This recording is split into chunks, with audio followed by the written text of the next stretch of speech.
రాష్ట్రమంతటా కూడా ఇప్పుడే కాదు ఎప్పుడైనా సరే బడుగు బలహీన వర్గాలని దృష్టిలో పెట్టుకోవాలి. బడుగు బలహీన వర్గాలకి అవకాశాలు కల్పించాలి అనే కోణాన్ని మర్చిపోకుండా ఇవాళ రేవంత్ రెడ్డి గారు తెలంగాణ రాష్ట్రంలో ఒక చారిత్రాత్మకమైనటువంటి నిర్ణయం తీసుకొని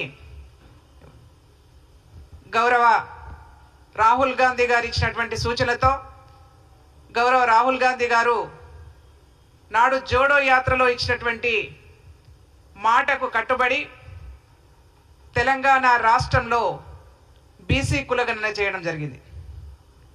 ఇవాళ రాష్ట్ర ప్రజలందరూ కూడా ముఖ్యంగా బలహీన వర్గాలు చాలా సంతోషపడతా ఉన్నాయి. ఇన్ని సంవత్సరాల తర్వాత ఏ ప్రభుత్వము చేయలేనటువంటి ఒక గొప్ప నిర్ణయాన్ని గౌరవ ముఖ్యమంత్రి రేవంత్ రెడ్డి గారు బలహీన వర్గాల పట్ల వారికి ఉన్నటువంటి బాధ్యతను విస్మరించకుండా వాళ్ళని గౌరవించే విధంగా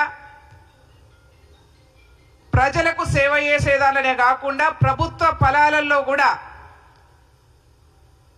అగ్రభాగాన్ని నిలపడం కోసం ఇవాళ బీసీ కులగణన చేయడం జరుగుతూ ఉన్నది.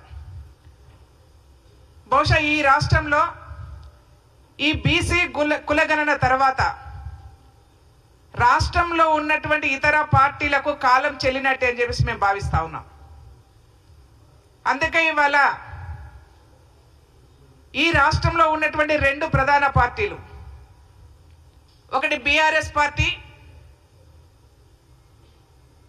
రెండు బీజేపీ పార్టీ, రెండు పార్టీలు కూడా ఆగమాగం అయిపోతా ఉన్నాయి.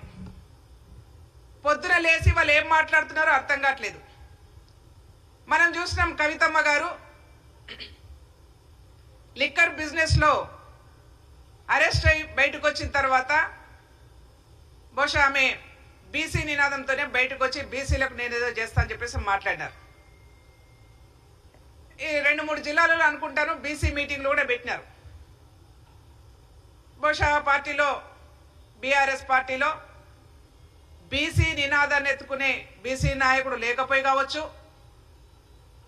బీసీల గురించి మాట్లాడితే వాళ్లకు ఆ పార్టీలో కాలం చెల్లదని చెప్పేసి ఆమె నిర్ణయం తీసుకుంది కావచ్చు. మాట్లాడడానికి జంకి కూడా ఉండొచ్చు ఎవరైనా బీసీలు ఉన్నా కానీ. ఎందుకంటే దుర్మార్గం ఏంటంటే చాలా బాధ అనిపిస్తుంది. ఏంటంటే ఏదొచ్చినా వాళ్ళ కుటుంబ సభ్యులే మాట్లాడాలి. బీఆర్ఎస్ పార్టీలో ఉన్నటువంటి వాక్ స్వాతంత్రం ఏంటంటే ఎవరు మాట్లాడినా కల్వకుంట్ల కుటుంబం మాత్రమే మాట్లాడాలి, బయట వాళ్ళు మాట్లాడడానికి అనర్హులు. బీసీల గురించి మాట్లాడినా, ఓసీల గురించి మాట్లాడినా, దళితుల గురించి మాట్లాడినా, మహిళల గురించి మాట్లాడినా సదరు కుటుంబం ఉంటే మాట్లాడాలి తప్పిస్తే ఇంకెవరు మాట్లాడడానికి అవకాశం లేదు, మాట్లాడకూడదు. ఇది వాళ్ళ రాజ్యాంగం. అయితే నేను నిన్న కవిత గారి స్టేట్మెంట్ చూసినాను. మళ్ళీ ఇప్పుడేం మాట్లాడుతున్నారంటే అసలు ఈ కులాల గొడవ అంతెందుకు, మోదీ గారిది ఏ కులమైతే మనకేంది, రాహుల్ గాంధీ గారిది ఏ మతమైతే మనకేంది, రాష్ట్రంలో ఉన్నటువంటి సమస్యల గురించి మాట్లాడదని చెప్పేసి మళ్ళీ వాళ్ళ కొత్తగా మాట్లాడుతూ ఉన్నారు. మాకేమనిపిస్తా ఉందంటే అసలు ఈ కులాల గురించి మాట్లాడగానే గుమ్మడికాయల దొంగ అనగానే భుజాలు తడుముకుంటారు. బీఆర్ఎస్ పార్టీ వాళ్ళకి వెన్నులో వనుకొస్తా ఉన్నది. కులాల గురించి మాట్లాడితే కులాలకు వాళ్ళు చేసినటువంటి అవమానం కావచ్చు, కులాలకు వాళ్ళు చేసినటువంటి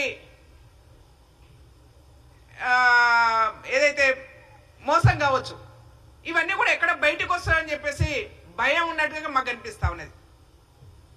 మనందరూ కూడా తెలుసు తెలంగాణ రాష్ట్రంలో గౌరవ మాజీ ముఖ్యమంత్రి కేసీఆర్ గారు 2002 ఆగస్టు 14 నాడు అంబేద్కర్ భవన్లో ఈ రాష్ట్రానికి తెలంగాణ రాష్ట్రం వస్తే మొట్టమొదటిది దళిత ముఖ్యమంత్రి అని చెప్పేసి ఆ రోజు ప్రకటన చేయడం జరిగింది. అంబేద్కర్ భవన్లో దళితులను మోసం చేసిరు. ఇవి నిన్నగాక నిన్న బర్త్డే కేసీఆర్ గారిది, బర్త్డేలో తొలి రాష్ట్ర ముఖ్యమంత్రి అని చెప్పేసి. అసలు తొలి అనగానే ఒకటి గుర్తొస్తా ఉంది కదా, దళితులకు తొలి ముఖ్యమంత్రి అని చెప్పేసి దళితులను మోసం చేసినట్టు ఘన చరిత్ర మీది. దళితులకు 3 ఎకరాలు భూమి ఇస్తామని చెప్పేసి మోసం చేసినటువంటి ఘన చరిత్ర మీది. దళిత బంధు అన్నారు, బీసీ బంధు అన్నారు, బీసీలను మోసం చేసిన ఘన చరిత్ర మీది. అంటే ఏ వర్గానికి న్యాయం చేయలే మీరు, ఏ వర్గాన్ని హక్కున చేర్చుకోలే మీరు, ఏ వర్గాన్ని ఆదరించలేదు మీరు. కాబట్టి ఈ వర్గాలన్నీ కూడా ఎక్కడ తిరుగుబాటు చేస్తాయని చెప్పేసి వాళ్ళ మళ్ళీ కొత్త మాటలు మాట్లాడే పరిస్థితి వాళ్ళ మనకు కనిపిస్తా ఉన్నది. కవిత గారు చాలా సంతోషం, ఒక ఆడబిడ్డగా ప్రజా సమస్యల గురించి మాట్లాడితే చాలా సంతోషిస్తాం. కానీ ఒక్కసారి తెలంగాణ ప్రజలు మీ గురించి ఏం మాట్లాడుకున్నా ఒకసారి ఆలోచన చేయండి. తెలంగాణ రాష్ట్రం అంటేనే ఉద్యమాలకు పునాది. ఆ ఉద్యమాల పునాది మీద, ఉద్యమాల గడ్డ మీద ఎంతో ఆత్మగౌరవంతో బతుకుతున్నటువంటి మహిళలు తెలంగాణ రాష్ట్ర మహిళల యొక్క ఆత్మ గౌరవాన్ని దెబ్బతీసే విధంగా లిక్కర్ బిజినెస్ చేసి వచ్చేసి వాళ్ళని ఉద్యమాల గురించి మాట్లాడితే ఎవరైనా పట్టించుకుంటారా కవితమ్మ? నువ్వు అసలు నీ గురించి మాట్లాడాలంటే మాకు కూడా సిగ్గు అనిపిస్తా ఉన్నది. నీ గురించి మాట్లాడాలంటే మాకు కూడా సిగ్గు అనిపిస్తా ఉన్నది.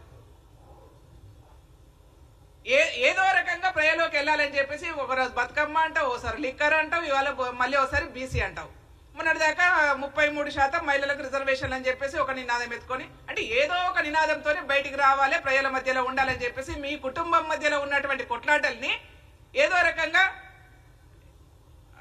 ప్రజల మధ్య ఉండేందుకు నువ్వు ప్రయత్నం చేస్తా ఉన్నావు. సరే, నీ ప్రయత్నం నువ్వు చేసుకోగాని ఈ రాష్ట్రానికి రాష్ట్ర ప్రజలు ఏ రోజు కూడా నిన్ను ఆదరించే పరిస్థితి ఉండదు, గుర్తుపెట్టుకోమని చెప్పేసి నేను తెలియజేస్తా ఉన్నాను.